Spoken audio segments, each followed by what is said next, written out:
All right, welcome back. I hope everybody's having a great holiday this Thanksgiving. We are still going to be giving some more programs away in the Thanksgiving giveaway, but first we're going to be doing a mailbag. We're not going to take too much time with it since it is a holiday week. I'm just going to go through some questions and comments as quickly as I can. Beginning with good morning. Just saw your Laws of Magic video about the elements and you spoke of closing doors. I have had some kind of entity harassing me since I played with the Ouija board when I was 13. I am now 22. This is actually the literal reason that I got into magic, but I still haven't been able to make it leave. And this is why you don't play with Ouija boards, folks, because you have no control on what you're letting in. I have done your uncrossing literally 9 times now. Well, it's not my uncrossing, it's just how a traditional uncrossing is done. Ridiculous amounts of uncrossing candles, and they brought me to the Catholic Church for exorcism prayer. These exorcisms piss it off really bad, and sometimes it seems to leave for a few hours, but it keeps coming back. And if you think that I'm lusting for results, I'm not. This thing barely even bothers me anymore. Well, then what's the problem if it's not bothering you anymore? It was scary for the first 4 years, but now it literally feels like another part of my life. And I've noticed as I rise in the grays that this thing has probably been manifesting a lot of bad into my life, so I just kind of want it gone. Anyways, I'm wondering if after all this, my issue isn't that I only need an exorcism, but if I also need to close a door that is wide open now. Well, what good is closing the door if it's already come through? You just trap it in with you. Now, if you don't have the Ouija board anymore and nothing else is coming through, I think the time for closing doors in your case is past. See, when you use a Ouija board, you're supposed to say goodbye at the end. And the board is supposed to say goodbye to you at the end. That is how that particular door is closed. But if something's already come through and come into your life, then it's already here. You're not going to go pick up the Ouija board all these years later and then make it say goodbye now. You're just liable to let something else through. No, I would stick with the exorcisms and the uncrossings. The uncrossing candles isn't the most important part. The ritual bath is. You need the herbs and you need to recite the Bible verses. You need Psalm 51 and 91. Your home should be clean until it is spotless. It needs to be spritzed with holy water, washed with the bath water infused with hyssop that you actually prayed over. You can smudge with sage and basically make it uncomfortable for it to stay with you. You have to keep the pressure on these things, because once you let up, it's going to be inclined to stay. I know I have a video on here on banishing entities, and I'll leave a link to it here. But yeah, when it comes to entities, an ounce of prevention is worth a pound of cure. It's very rare to come across one that you can't get to leave. There's usually some permission that you're still giving it that it's sticking around, or you're doing things half-heartedly. There's something amiss, because you have authority over these things, and if you want it to leave, it has to leave. You wouldn't let somebody you don't even know just walk into your home and start living there, would you? No, you'd be like, what the F? Get the hell out of my home. Now, they may get belligerent, they may fight you on it, but at the end of the day, it's your home. You have the authority of who stays there and who doesn't. And if they won't leave, you could always call the authorities to make them leave. Well, it's the same with entities. Just because one pops up doesn't mean it gets to stay there. You have authority over it. And if they don't leave, then you can make them leave. An uncrossing or an exorcism is the equivalent of calling the police on them and making them leave. Now, you've claimed that the exorcisms have made it angry, and that's what you want to do. You want to make it so uncomfortable for it to be around you that it just gives up and leaves. So find out whatever passages that they're using during the exorcism so that you can recite them yourself when it comes back. And if you can't get a hold of that, then recite Psalms 91 and Psalms 51. You can recite them anytime, not just when you're taking an uncrossing bath. That's what an exorcism does. It makes the spirit so uncomfortable that it can't stay around you anymore. And an uncrossing is a low-level exorcism, meant to get rid of things that have attached themselves to you. But you have to keep the pressure on stubborn entities. And I appreciate the question. Thanks. Hi, Frater. I don't know if you're going to read this, but is it okay to do magic without candles, but words and art visualizations instead?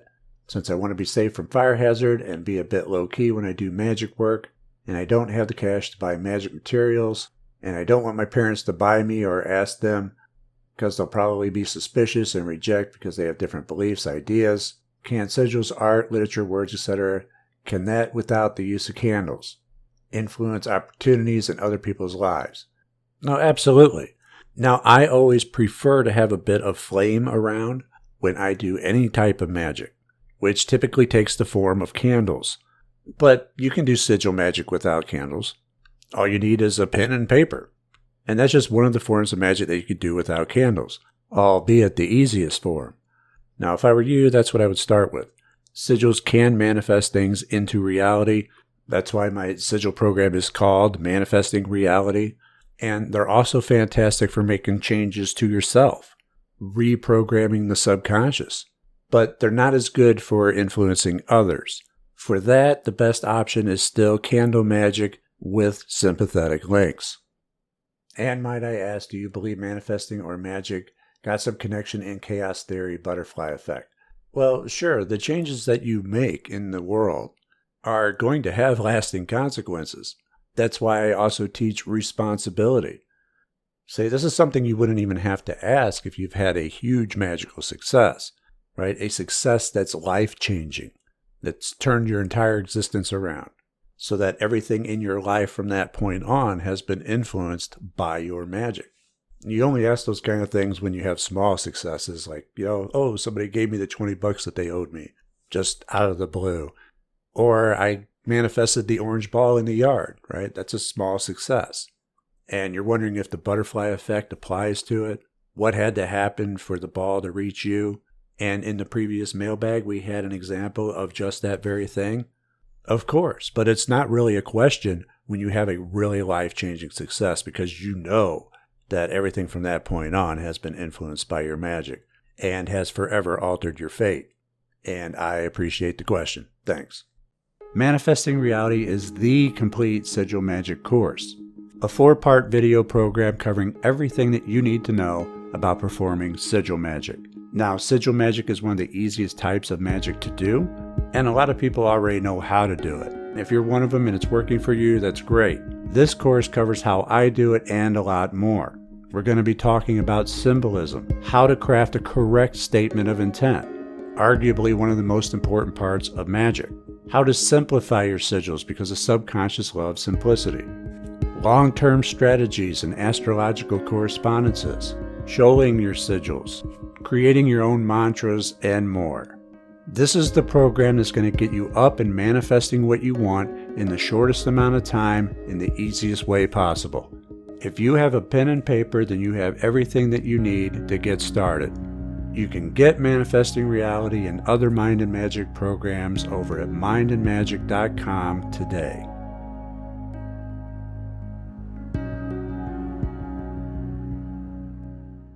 Greetings, Frater. I am wondering about magic performed on your own body.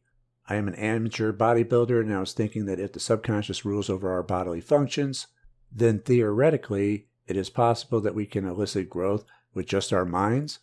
Thanks as always. Yes, absolutely. And it's the same answer that I just gave the last person, and that is sigil magic.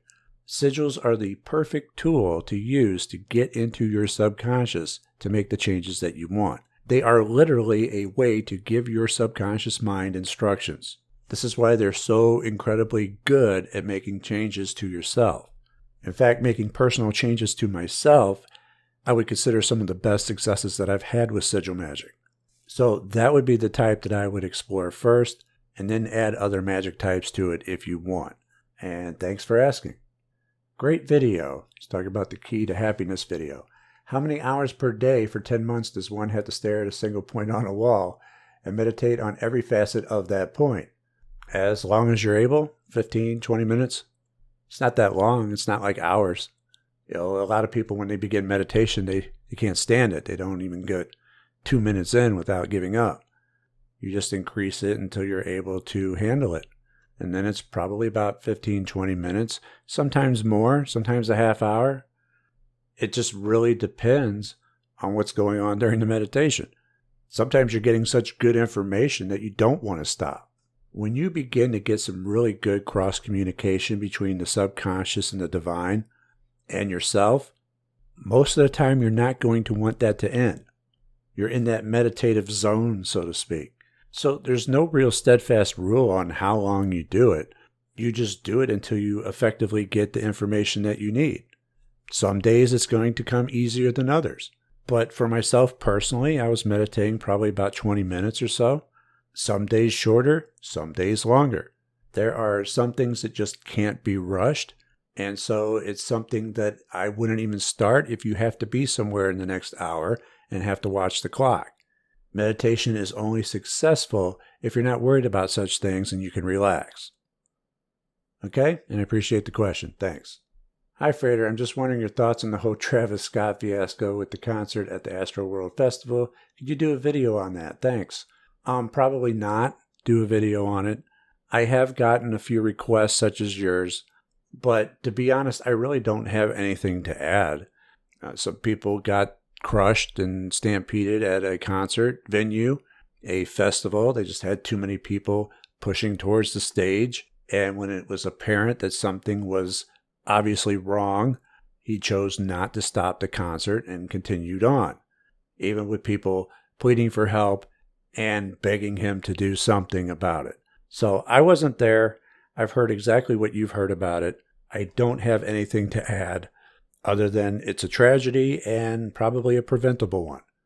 But, every so often these kind of things happen.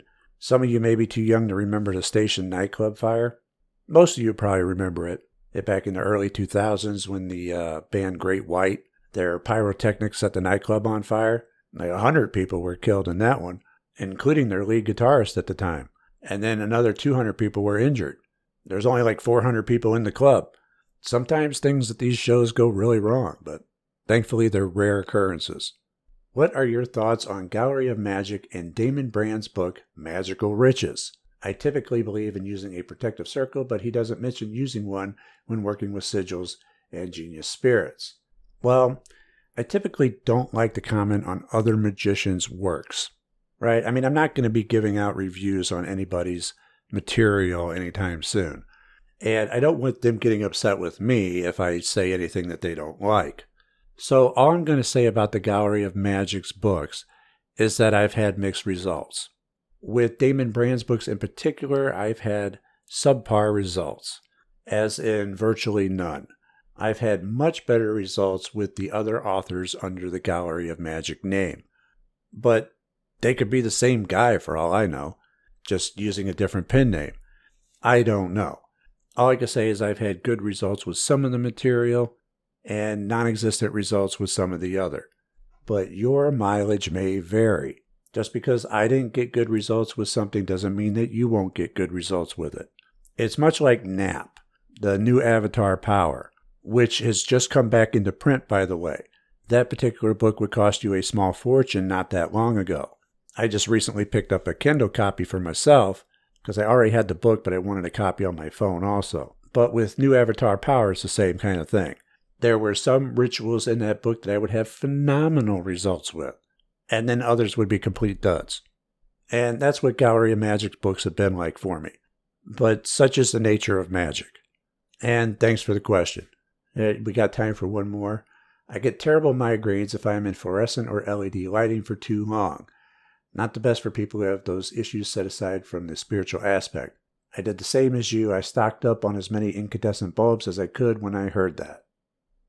Yeah, and a lot of people do get headaches from fluorescent lighting. It's from the frequency that these things emit. Everything has a frequency. And when you're around frequencies that you don't harmonize with, they can certainly have adverse effects upon you, such as migraines. And I appreciate you writing in. And that's all we have time for today. I want to thank you for listening and everyone for writing in. Keep the comments and questions coming. They may end up in a future mailbag. Follow me on social media. The URLs will be up in a moment. And I will see you next time. Take care.